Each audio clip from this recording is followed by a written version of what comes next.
Hi, I'm Sarah Engler, an LDS psychotherapist, coach, and author with more than 25 years of experience helping women improve their emotional and mental health.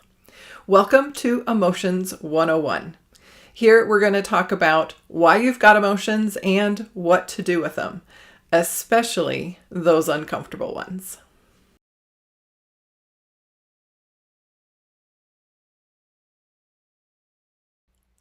So we need to start with this. God designed you on purpose. It's not an accident that you have the ability to experience emotions, all of the emotions. It was done on purpose. That's so important to remind yourself, especially as a woman. If we're going to talk in generalities, women are more in tune with, more sensitive to their emotions. And this is on purpose. And your capacity to experience emotion is amazing and powerful. Let me share 3 examples from my own life. As I'm doing this, consider your own experiences and think about where you have experienced intense, powerful, amazing, yes, sometimes painful emotion, but just recognizing your ability to have those experiences. So, several years ago, I went on a trip with a couple of friends, and we ended up at a restaurant for dinner. And we were just talking about, stories, experiences we've had in the past. And we started to laugh. And the more we talked, the more we laughed. The kind of laughter where you've got tears running down your cheeks, maybe even peeing your pants a little bit. The kind of laughter where the next day your stomach is going to hurt because you've been laughing so hard. Now, I couldn't tell you what it was we talked about. I don't remember any of the specifics. What I do remember is the intense joy of that experience, being with those women, experiencing that connection with them. It's been almost 30 years ago now that my mom died. So it was just after my 20th birthday. And as you can imagine, this rocked my world. And especially the first year after she died, I had moments of intense pain. So heartache, sadness, loneliness, anger. I would have these experiences where I sobbed. And these were not gentle, quiet, subtle sobs. These were full body shaking, loud sobbing. Pain like I had never experienced before. Such heartache. It was intense. And my third example is the movie Steel Magnolias. If you haven't had a chance to watch this movie, I would highly recommend it. It is a great movie. So if you've seen it, you're going to know the scene that I'm referencing. If you haven't seen it, I won't give away too much information, so there's no spoiler alerts here. But towards the end of this movie, there is a point where the characters are experiencing a significant loss, and there is intense emotion with this loss. And as I was watching the movie, I also experienced that intense emotion. And then all of a sudden, completely unexpected, one of the characters drops this one-liner. And everyone busts up laughing. Well, everyone but one person. But everyone busts up laughing. And I started laughing. And I remember being so astonished that I could be experiencing this sadness and heartache and laughing. I was amazed at that ability. So what experiences have you thought of? And can you consider the gift, even those painful experiences, the ability that we have to experience emotion? It is a gift, and that's important to remember. Okay, so what are emotions? If we're going to talk specifically about the definition, emotions are a physiological reaction to an experience and thoughts. So when we go through certain experiences in life, when we have thoughts, we create a physiological reaction in our body. So this is going to be important. We'll talk more about this going forward. But that's what emotions are, that physiological response. So this is key. Emotions are not right or wrong, good or bad. It's what you do with the emotions that create healthy or unhealthy responses to those emotions. I want to repeat this because this is really important. We've taken on information. You may have taken on information about which emotions are good and which emotions are bad. And that may have come from your family. It may have come from church culture. But I really want to bring home the point. Emotions in and of themselves are not good or bad, right or wrong. As we're going to talk about in just a moment, there's important reasons we experience emotions, all of the emotions. So it's what we do with the emotions that is healthy or unhealthy. Emotions have energy connected to them. So think about the last time you were intensely upset. That might be intensely angry, intensely sad, but think back to a time where you experienced that intensity. Or on the flip side, maybe it was an intense excitement or joy. Just think back on that experience and connect with what was the energy that was present for you in that experience. So when I talked about that time with my friends, that energy of joy, that energy of laughter, right? It's easy if you were a person in the restaurant, I really thought they might have kicked us out at one point. If you were someone else in the restaurant, you would have seen the energy of our emotions in that moment. The same thing can be true with anger or sadness. When we experience things intensely, there is energy connected to those emotions. And we'll talk about why that's important in a little bit. Emotions are not permanent. They do not last forever. This is so important to remember, especially with the uncomfortable emotions. A lot of times we can feel like if I step into this, if I allow myself to experience this emotion, it is going to completely swamp me. I'm never going to get out of it. And so in those times, it can be helpful to remind yourself, no emotion is permanent. No emotion lasts forever. If you think back to the experiences I was just asking you to remember of intense anger or intense excitement, are you still experiencing those emotions now? Of course not. Of course not. So emotions move on, especially when we process them in healthy ways. Okay, so we've talked about your capacity to experience emotion, that God designed you on purpose to be able to feel all of those things. We've talked about what emotions are. So let's take a second to consider just how much emotions play a role in your life. Most of what we do, most of what you do, is based on experiencing a specific feeling or emotion.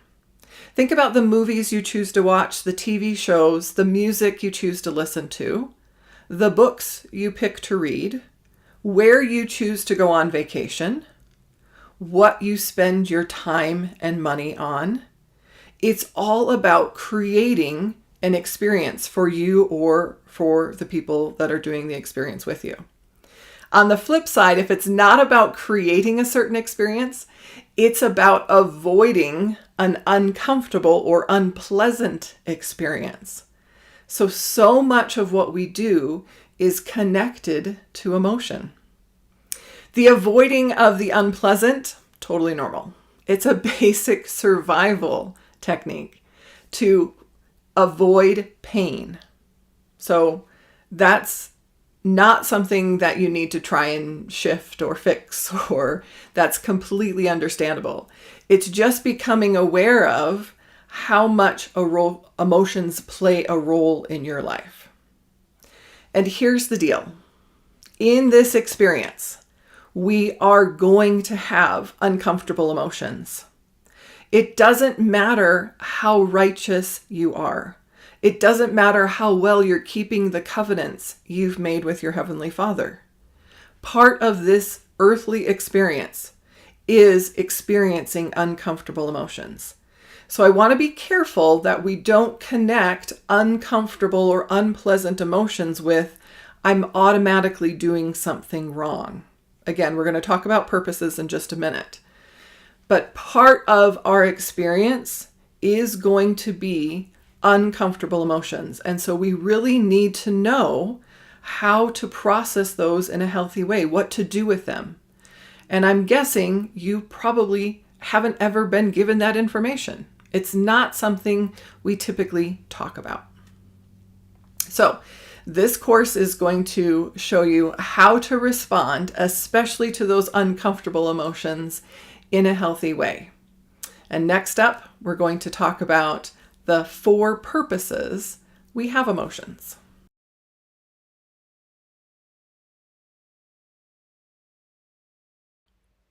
The 4 purposes of emotions that we're going to talk about for a few minutes are, number 1, information. So emotions can provide you with information. 2, emotions can move you to action. 3, emotions can provide enrichment, color, and flavor to your life. And 4, emotions can create deeper connections in your life. That might be with God, with yourself, or with others. The first purpose of emotions that we're going to talk about is that of providing information. So emotions can provide you information in 4 different ways. The first is to provide you information about your own agency, the choices that you're making. Emotions can also provide you information about choices that others are making, how they're using their agency. Emotions can give you information about your emotional injuries, and emotions can provide you information about your thoughts. So you've been given the gift of agency. We all have. I do find it interesting that it is called a gift. Sometimes it doesn't feel that way, but I truly believe it is a gift. And with the gift of agency, when we make a choice, we will often experience an emotional reaction. So that emotional response is feedback. It's giving us information about the choice that we just made. It's letting us know, do we want to repeat that choice more often, or are we going to want to avoid that choice going forward? A really simple example is that of gossiping. I know, none of us participate in gossiping. So when you've played a part in gossiping, how do you feel? Do you pay attention? Do you notice? For me, when I've played a part in gossiping, I feel heavy. I feel disappointed in myself. I feel guilty. And these are not experiences I'd like to repeat more often. So if I'm paying attention to the emotional feedback when I practice my agency and make choice, it's going to help me make choices that I want to experience those emotional reactions more often. It acts as sort of a compass, right? It's going to help me avoid, if I'm paying attention, it's going to help me avoid choices that create emotional experiences I don't want to have more often. You have agency, and everyone else also has agency. So a second way that emotions can give us information is what we experience when other people practice their agency. So it can give us information about those relationships, and it can also give us information about how we want to treat others. So this is one of those reasons that I was talking about in the introduction about in this earthly experience, we're going to have uncomfortable emotions, no matter how righteously we're living, because we do not control other people's agency, and we will be impacted by other people's agency. So for instance, if someone treats you with disrespect, how do you feel? Is this someone, certainly if it's a pattern of behavior, is this someone you want to spend more or less time with? Based on how you felt in being treated disrespectfully, is that something you want others to experience with you? So this is all information that your emotions can provide for you when you are experiencing other people practicing their agency. What's the purpose of physical pain? Physical pain serves to get our attention and to let us know that there's something wrong that needs to be addressed. So when we experience emotional pain, it can provide us information about an emotional injury. Emotional injuries serve the same purpose as physical pain. It lets us know that emotionally there's something going on that needs to be addressed. So some examples could include sadness might let you know that you've lost something of significance. Anxiety could be letting you know you've got some fears going on that need to be addressed. Or anger may let you know, and anger is an important one to talk about. Anger is often seen as one of those negative emotions. Anger is an important emotion. It actually can serve to protect us. So anger can let you know, hey, there's something going on here that isn't okay, and I may need to find my voice and set a boundary. So the third way that emotions can provide us information is to let us know there's been an emotional injury and there's something that needs to be addressed. The fourth way that emotions can provide us information is about our thoughts. Your thoughts are powerful. You can create emotional experiences with your thoughts. When you pay attention to your emotions, you can learn information about what you were thinking about or thought patterns. So I'm going to ask you to play along, do a little experiment with me. So for the next 30 seconds, and I'm going to do this with you, I just want you to think in your head over and over and over, I'm never going to be good enough. Okay? 30 seconds.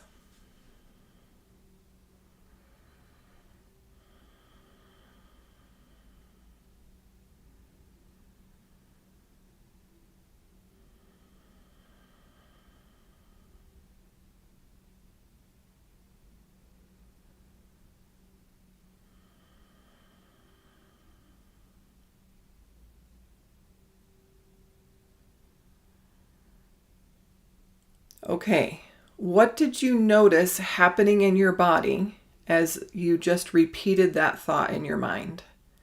For me, there was a heaviness and a sadness that I can identify. So just notice what happened for you as you just repeated that thought. Okay, part 2. For the next 30 seconds, I now want you to repeat the thought, I am so much more than good enough. I am so much more than good enough. Again, 30 seconds.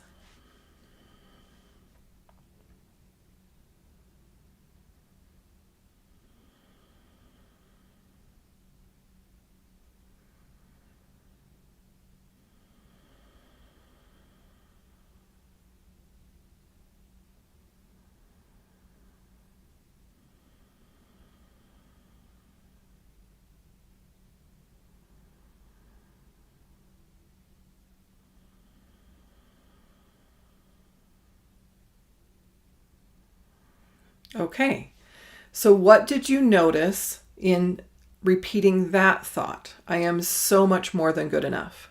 For me, there was a lightness, there was a warmth in my chest. It definitely felt a lot better. Regardless of what your experience was with those two exercises, I'm willing to bet they were different. They were different. So you can see very quickly how your thoughts can create a different emotional experience. So in paying attention to your emotions, you can learn about your thoughts and you can learn about where do I want to focus my thoughts? What do I want to hang on to? and what do I want to learn how to let go of in terms of what I'm thinking. The second purpose that emotions can serve is to move you to action. So as we talked about in the introduction, there is energy connected to your emotions. Think back to those experiences I asked you to remember, where you were experiencing intense anger or sadness or excitement. What were the actions that you took when experiencing those intense emotions? So it might have been yelling, pounding your fist, jumping up and down. That might have been just the excitement. But when we have intense emotions, it can move us to action. It can also be when we have emotions and there's energy attached to happiness or joy or excitement. Advertisers are very well aware of this. It can move us to action of, I want more of that, or I want to create that. And we spend our money. So it can be on those books or those movies or where we go on vacation. It's moving you to action. Those emotions or those desires to have those emotions move you to action. So when we pay attention to our emotions, they can help us to make choices and then put those choices into action. So let's talk about some examples. So there's 4 examples here that I'm just going to touch on for a minute, just about choices that you can make with the energy connected to the emotion. So for instance, anger. Anger, when you experience anger, you can be motivated to use your voice in setting a boundary, or you can get involved in a cause that you care about. Or when you experience anger, you could become destructive to yourself, to property. You could engage in self-harm. Those are all actions that could come from the emotion, the experience of anger. What about love? When we experience love, you might be moved to give physical affection or to say nice things. Or when you experience love, you might feel a little bit of nervousness and have a desire to control the situation or become enmeshed, codependent with the other person. Guilt. When you experience guilt, you could be moved to the action of apologizing or making a decision to change your behavior. Or when you experience guilt, you could blame, you could deny, you could justify your behavior, be moved to those actions when you experience guilt. And with depression, you could be moved to reach out and get support. Or when you experience depression, you could choose to take the action of withdrawing, isolating, and pulling away from those around you. So emotions can move us to action. We still have choice about what action we take, but that is another purpose of emotions, to move us to take action. The third purpose of emotions is to enrich your life. So think about your emotions as adding color and flavor to your daily experiences.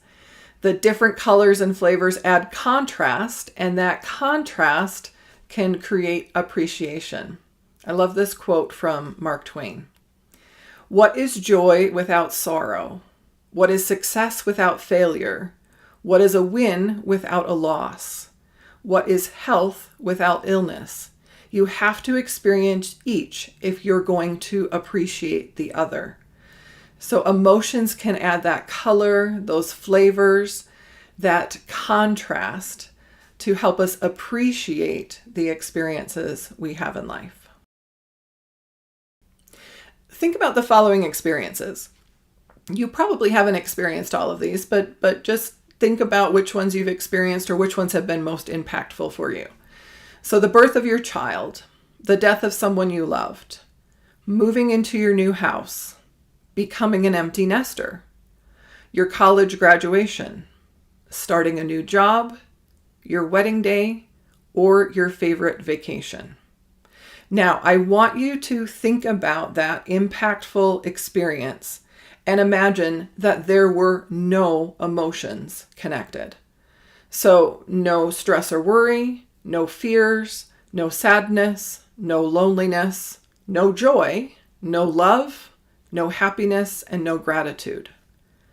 Can you even imagine how different that experience would be for you without the emotions? Emotions give your life flavor and color. The fourth purpose of emotions is to deepen your connections, and this can happen in 4 ways. Emotions can allow you to deepen your connection with God. If you're paying attention to your emotional experiences, it can draw you closer to, by being in alignment, being in tune with what God's purpose is for you, being in alignment with your path. Emotions can also help you deepen your connection with yourself by knowing yourself, learning about yourself, standing up and having a voice for yourself. Emotions can allow you to be more connected within. Emotions can also allow you to have deeper connection with others through shared experiences. So thinking back to that experience I had with my friends in the restaurant, that was an emotionally shared experience that we really loved and enjoyed. But even in challenging experiences, for instance, the death of a loved one, there is the possibility for those painful emotional experiences, those shared experiences, to draw you closer to those around you.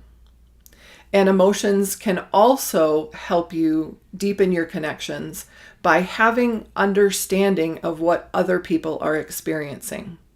So even if you've never been through what someone else is experiencing, you have experienced the emotions that they're likely experiencing.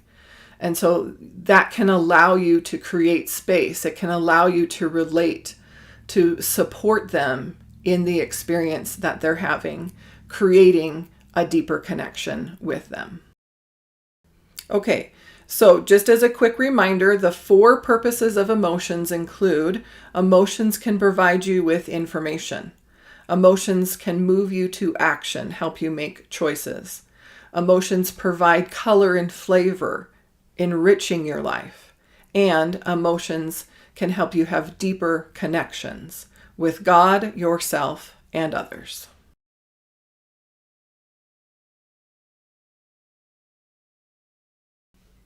Let's get into the meat of it. So we've talked about emotions, why we have them. Let's talk about what we do with them, especially those uncomfortable emotions.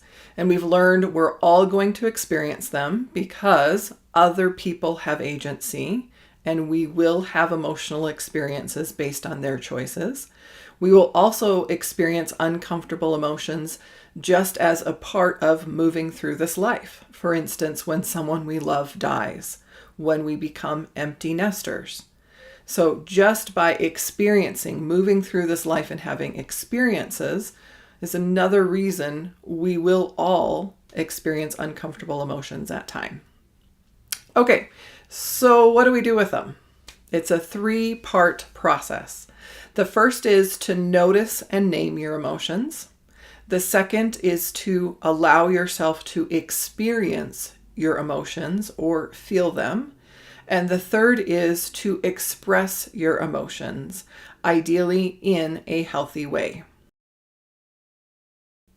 The first step in processing your emotions in a healthy way is to increase your awareness of your emotions and your ability to name your emotions. So as I mentioned in the beginning, emotions are that physiological response, meaning it happens in our body. So to increase your awareness of and ability to name, you need to be connected with your body, connected with your heart. So let me ask you this question. Consider the last 24 hours. What % of that time would you say you were connected with your head versus connected with your heart or your body? Just consider that for a minute. The last 24 hours. What percent of the time were you connected with your heart and body? For most people, the answer is typically they're in their head 80, 85%, 90% of the time. So it becomes important to, number one, be aware of how much you're in your head.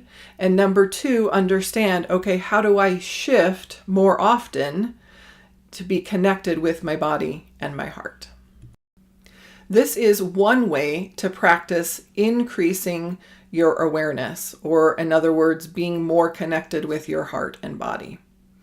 So pause and close your eyes. Ideally, you have found a space on your own for a minute.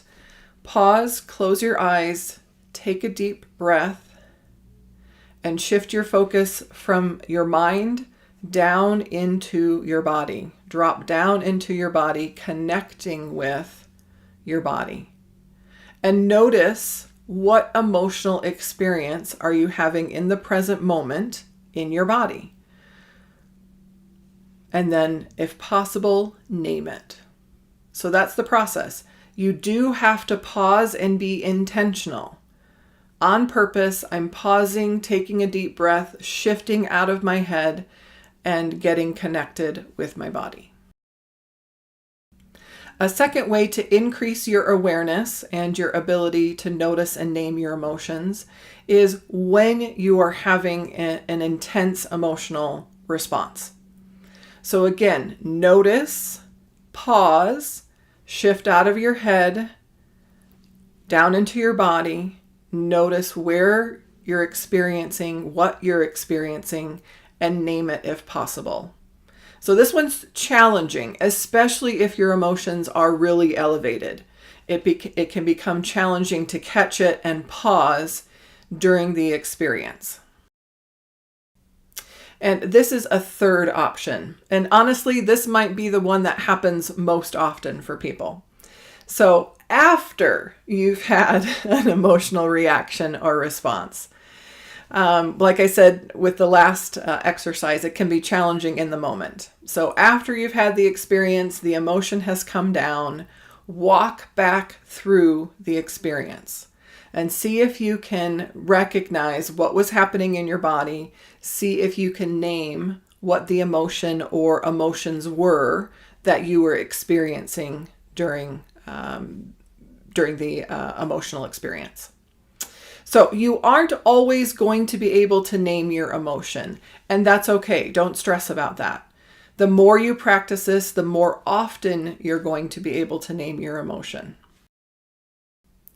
These are a couple of tools that you can use to increase your ability to name your emotions. The first is to keep it very simple. Just use the 4 basic emotions: happy, sad, fear, and anger. And so when you notice an emotional experience, just identify which of these 4 does it most closely resemble. So this is a simple way to just start increasing your ability to name emotionally what's happening for you. The second is an emotional word chart. So this was a free download. There are many options out there. If this appeals to you, find one that you like, print it, have it someplace that's easily accessible, and when you're having an emotional experience or after the fact, pull out your emotion word chart and identify the emotion or emotions that were present.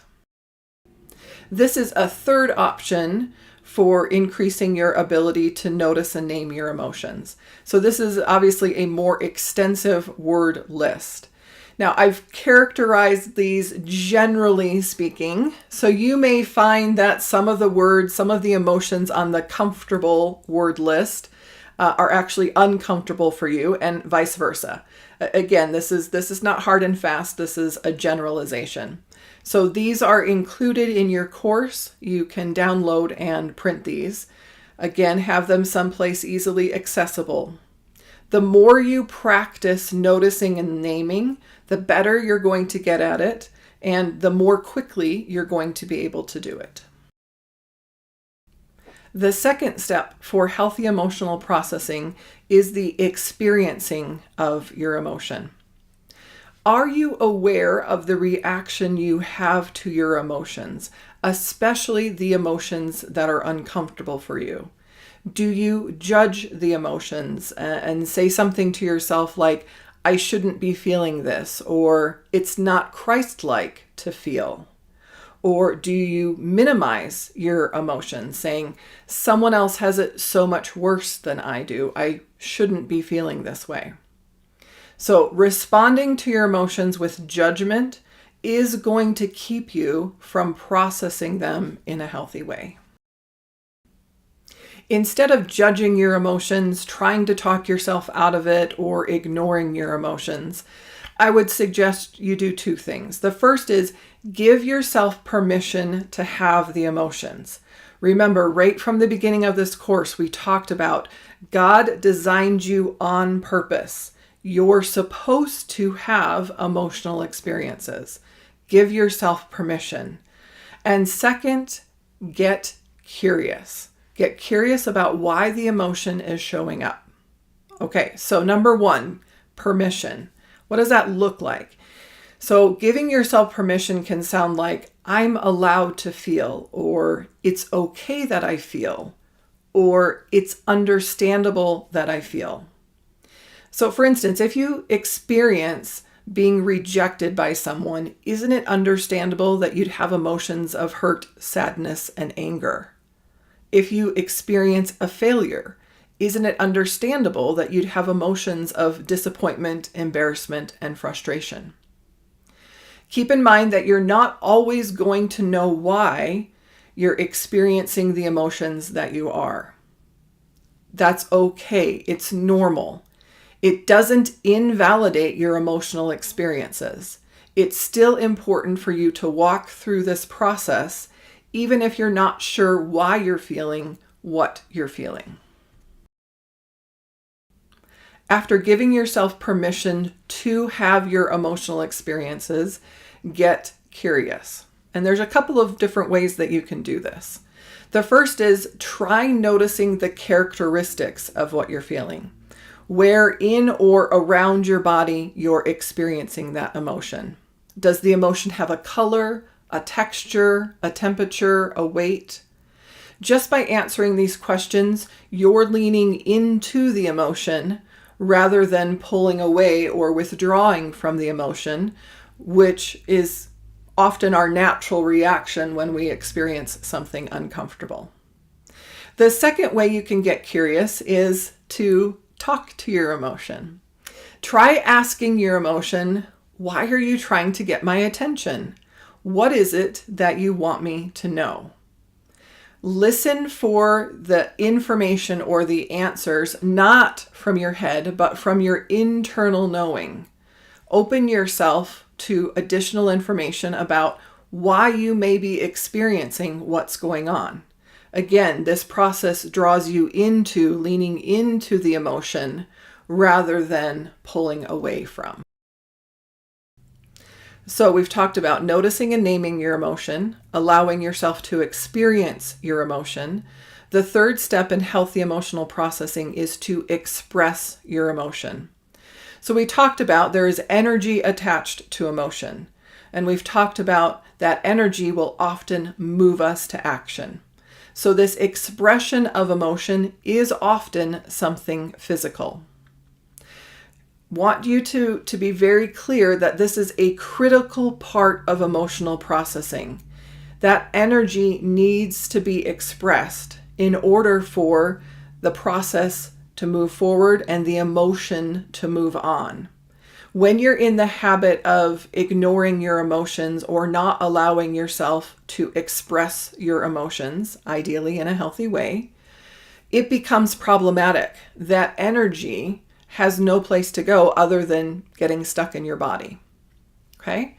So it's so important to allow yourself to express your emotion in a way that moves the energy and is non-destructive.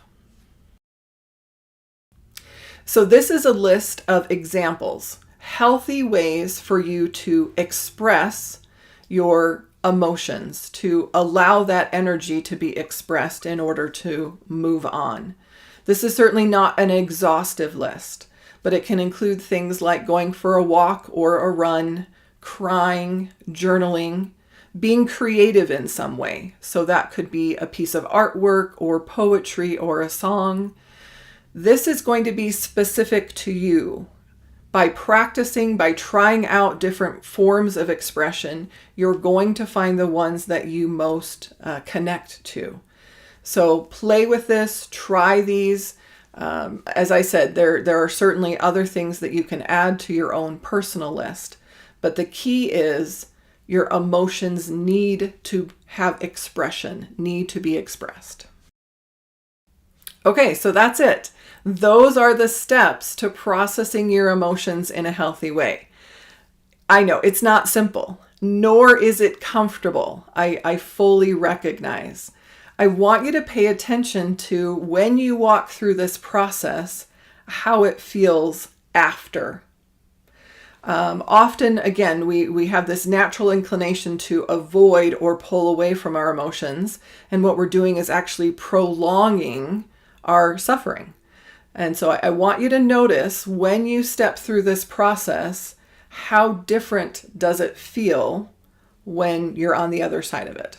So again, notice a name, give yourself permission to experience, and find healthy ways to express.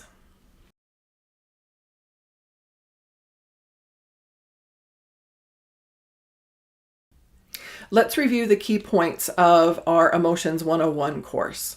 First, God designed you to experience emotions, all emotions. Emotions in and of themselves are not good or bad, right or wrong. No emotion is permanent. It doesn't last forever.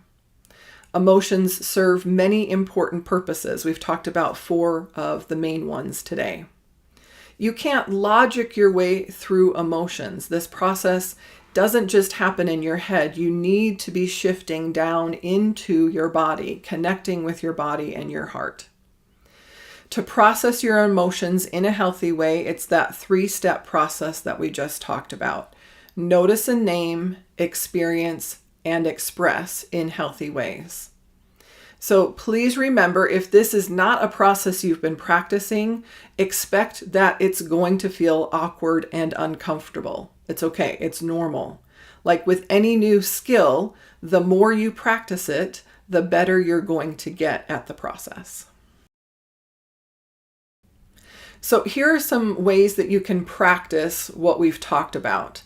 Keep in mind, this is very individualized. Consider your own emotional development in choosing which 1 or 2, and I'm going to say 1 or 2 things that you may want to practice.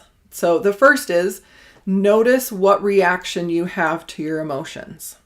What specific emotions are you most likely going to have a judgmental reaction towards? Second, you can practice naming your emotions with those tools that I've provided here. Third, you can explore what beliefs do you hold about emotions. So at the very beginning, I talked about beliefs or messages that we may get about good or bad emotions from our families or church cultures or community. So taking some time to journal, think about what are the beliefs that you hold about emotions. 4, you can spend more time connected with your heart, even if it's 2 or 3 minutes a day, intentionally going through those practices of shifting out of your head down into your body. 5, identify now ways that you can express your emotions in a healthy way. So have it planned ahead of time before you're actually having that emotional experience. Identify what some healthy options are now. 6, notice how you feel after you've experienced and expressed your emotions. So that can be through just an internal process, that can be through journaling, that could be through sharing with someone else. But notice what happens when you walk through a healthy processing. 7, so this one might sound a little bit strange, especially as we're doing a lot of talking about uncomfortable emotions. Express gratitude to your emotions. Again, this could be gratitude connected to the ability that God has given us to experience the emotions. It could be gratitude about the purposes that emotions serve, the things that they add to our life, the information that they give us. So this is another way that you can sort of shift your relationship with emotions, is practice gratitude, expressing gratitude to your emotions. And as I said, don't try all of these at once. Pick one or two that you want to practice, strengthen those skills and abilities, and then come back to do additional ones if you'd like.